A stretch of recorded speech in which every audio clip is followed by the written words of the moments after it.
अस्सलामुअलैकुम नाज़रीन कराम, नई वीडियो में आपको खुश आमदीद कहते हैं। आज पीटीआई के रहनुमाओं और दीगर लोग इमरान खान के साथ मुलाकात करेंगे। अभी तक मुलाकात नहीं हो पाई, नाम भेजे जा चुके हैं। आज भी पीटीआई खैबर पख्तूनख्वा के वज़ीर आला खैबर पख्तूनख्वा सुहेल आफरीदी उनके जेल आने की तवक्को है। इस मौके पर इस्टेब्लिशमेंट की जानिब से जो ख़बरें आ रही हैं वो इंतहाई ख़तरनाक हैं। क्या अडियाला के बाहर आज कोई पुरतशद्दुद वाक़या होने वाला है, कोई खून खराबा खुदा न खास्ता होने वाला है? इस हवाले से क्या तफसीलात हैं, इस पर बात करेंगे। इसके अलावा बात करेंगे कि शहबाज शरीफ का अगर फील्ड मार्शल के साथ इख्तलाफ हुआ तो शहबाज शरीफ फील्ड मार्शल के ख़िलाफ़ कार्रवाई करने की बजाय ख़ुद घर चले जाएंगे। वज़ीर आज़म शहबाज शरीफ जो बड़े बाइख्तियार वज़ीर आज़म हैं, वो क्यों किसी किस्म की कार्रवाई नहीं करेंगे? ये सारी तफसीलात आपके साथ शेयर करेंगे। इसके अलावा हुकूमत के पास इस वक्त सिर्फ दो ऑप्शन हैं। वो दो ऑप्शन कौन से हैं? क्या हुकूमत को एक बार फिर बंद गली में धकेला जा चुका है? इस हवाले से बात करेंगे। फिर बात करेंगे कि नून लीग ने इतराफ़ किया है कि वो इस्टेब्लिशमेंट या अंपायर की उंगली के सहारे ही कामयाब होते रहे हैं, और अभी जो इलेक्शन हुआ है उसमें अंपायर की उंगली के ज़रिए कामयाब हुए हैं। और आखिर में बात करेंगे सुहेल आफरीदी के ख़िलाफ़ जो एक जाली डॉक्यूमेंट्री बनाई गई, उसके बनाने वालों के ख़िलाफ़ घेरा तंग हो गया है। दरख्वास्त national cyber crime investigation agency को पहुंचा दी गई है। नाज़रीन कराम, आज इमरान खान के साथ मुलाकात का दिन है। मंगल का दिन आपको पता है कि जेल रूल्स के मुताबिक मुलाकात का दिन होता है। अमूमन देखा जाए तो मंगल और जुमेरात 2 दिन, हफ्ते में 2 दिन जेल रूल्स के मुताबिक होते हैं, जब किसी भी उनके बीवी, बच्चे, अजीज़ व अकारिब, दोस्त अहबाब उनसे मुलाकात कर सकते हैं। इमरान खान को भी दीगर कैदियों वाला ही ट्रीटमेंट दिया जाता है। किसी किस्म का कोई प्रिविलेज उनको हासिल नहीं है, सिवाय इसके कि वो जेल का खाना अपने पैसों से अपनी मर्ज़ी के मुताबिक खाते हैं, और ये भी जेल रूल्स के मुताबिक सहूलत दी गई है, कोई एक्स्ट्रा फेवर नहीं है।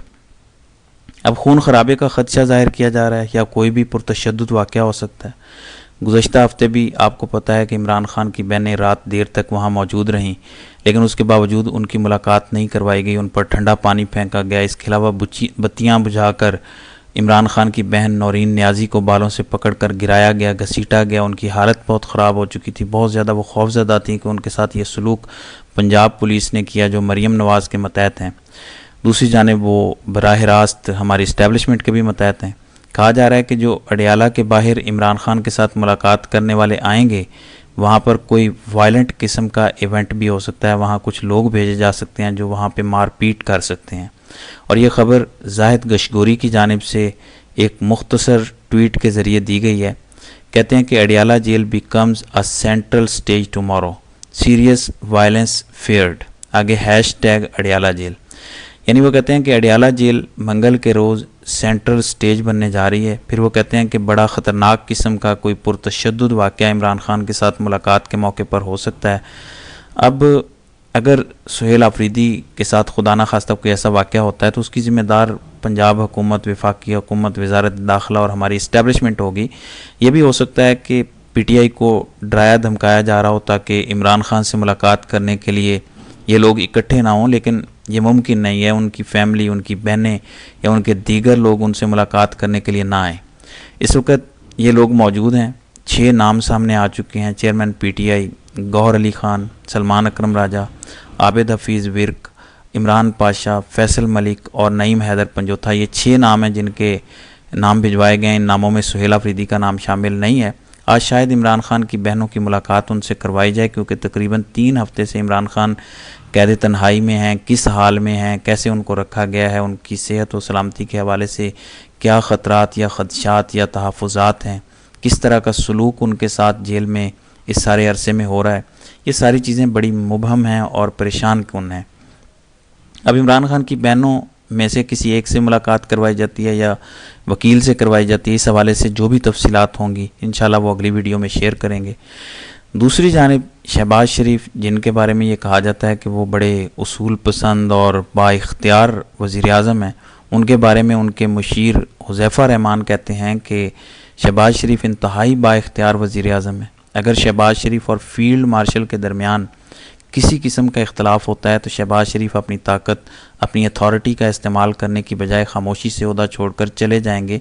वो महाज आराई पर यकीन नहीं रखते। ये ज़रा सुने। साहब बाइख्तियार वज़ीर आज़म, बिल्कुल शहबाज शरीफ साहब इंतहाई बाइख्तियार वज़ीर आज़म है, लेकिन इंतहाई तदब्बुर और हिकमत वाले शख्स हैं। वो हर स्टेक होल्डर को एतमाद में लेकर चलते हैं। ये शहबाज साहब की खूबी है। कल को अगर शहबाज शरीफ साहब, to be very open, Shahbaz Sharif साहब हैं और फील्ड मार्शल साहब हैं, जाहिर है फैसला तो एक आपने कहा कि म्यूचुअल ही होता है, अंडरस्टैंडिंग से होता है। अगर कहीं इख्तलाफ आ जाए तो फिर किसका फैसला टल होगा? अगर कोई ऐसी नौबत आई कि इख्तलाफ शिद्दत अख्तियार कर गया या इख्तलाफ मामला हुआ, पहली बात तो ये, मैं फील्ड मार्शल साहब को जाती तौर पर जानता हूं, मुझे कुछ बातों का इल्म है।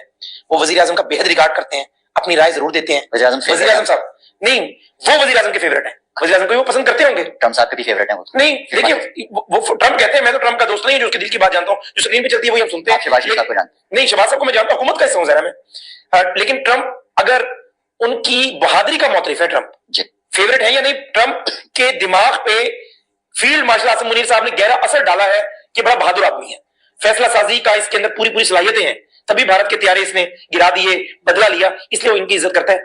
लेकिन मैं सवाल पे आपके आ रहा हूं, अगर कोई ऐसी स्टेज आ गई तो मुझे तो ये लगता है कि फील्ड मार्शल साहब प्राइम मिनिस्टर का रिगार्ड बहुत करते हैं, और प्राइम मिनिस्टर अगर किसी बात पे स्टैंड लें तो वो दलील से बात जरूर करते हैं, लेकिन अल्टीमेटली पीएम का डिसीजन प्रिवेल करता है।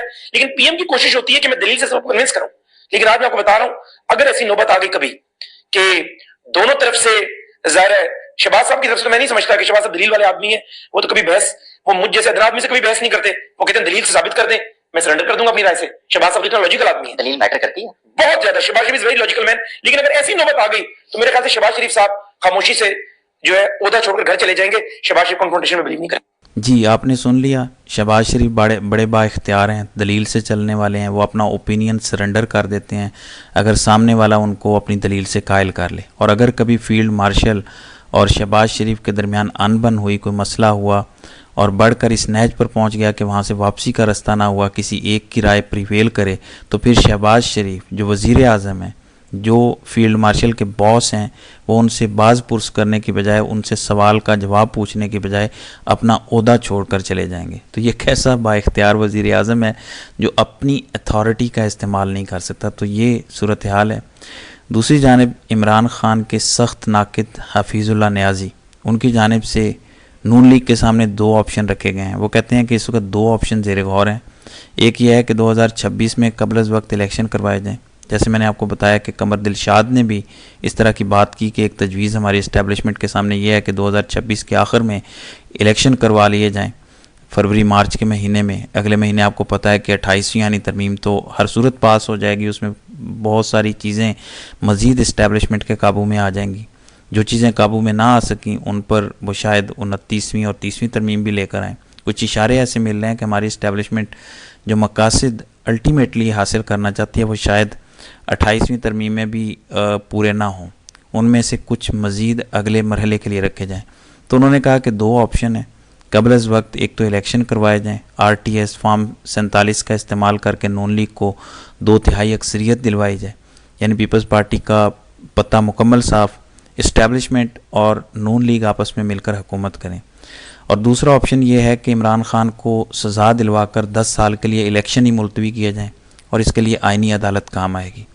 मेरी इतलात के मुताबिक अभी भी 25 के करीब अहम MNAs इस्टेब्लिशमेंट की जेब में हैं। तो ये दो ऑप्शन है, इमरान ख़ान को सज़ा दी जाए और यही जमातें कम अज़ कम अगले 10 साल पार्लियामेंट में मौजूद रहें, यही असम्बली मौजूद रहे, इलेक्शन मौखर कर दिया जाए, मौशी एमरजेंसी नाफिज की जाए, मुल्क को आगे बढ़ने के लिए हर ज़रिया इस्तेमाल किया जाए। नाज़रीन इकराम, गुज़श्ता दिनों सुहेल वड़ैच की जानिब से भी इसी तरह के कुछ मिलते जुलती खबर अपने कॉलम में दी गई थी। तो ये सूरत हाल बन चुकी है। अब इन दोनों ऑप्शंस में से नून लीग किस ऑप्शन पे जाती है? मेरे ख्याल में जिस पर भी वो जाएं एंड में शिकस्त इनके हिस्से में है। दूसरी जानिब नून लीग का इल्ज़ाम है PTI पर कि PTI अंपायर की उंगली के बगैर इक़्तिदार में नहीं आ सकती। लेकिन जो हालात पाकिस्तान में पीपल्स पार्टी की जानिब से बन रहे हैं या जो मौक़िफ़ उनकी जानिब से इख्तियार किया जा रहा है वो बड़ा अजीब है। इल्ज़ाम उनकी जानिब से लगाया जाता है कि PTI अंपायर की उंगली के बगैर चल नहीं सकते।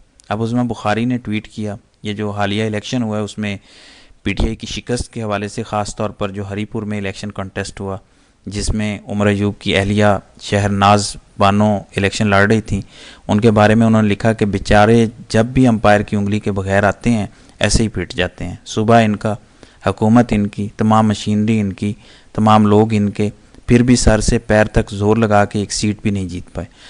अब अज़मा बुखारी से एक सवाल ये है, पहली बात तो ये आप जो कह रही हैं कि इस वक्त इस्टेब्लिशमेंट की उंगली क्या आपकी जानिब है, इसलिए तमाम सीटों पर आपको कामयाब करवा दिया गया। फार्म 47 आपकी फरमाइश पर बन जाते हैं, पटन की रिपोर्ट्स मौजूद हैं, नवाज़ शरीफ अपनी सीट हारे हुए हैं, मरीम अपनी सीट हारी हुई हैं, इसके अलावा IPPs के बहुत सारे लोग इलेक्शन हारे हुए हैं। नून लीग के बारे में कहा जाता है कि महज 17 सीटें उन्होंने जीती हैं, जबकि दीगर सीटें उनको इस्टेब्लिशमेंट की जानिब से फ़राहम की गई हैं। तो ये इसका सूरत हाल बन चुकी है। बहरहाल देखते हैं कि आइंदा आने वाले दिनों में मज़ीद क्या होता है। तो नाज़रीन इकराम, आपकी इस वीडियो के हवाले से क्या राय है? आप अपनी राय का इजहार कमेंट सेक्शन में ज़रूर कीजिएगा।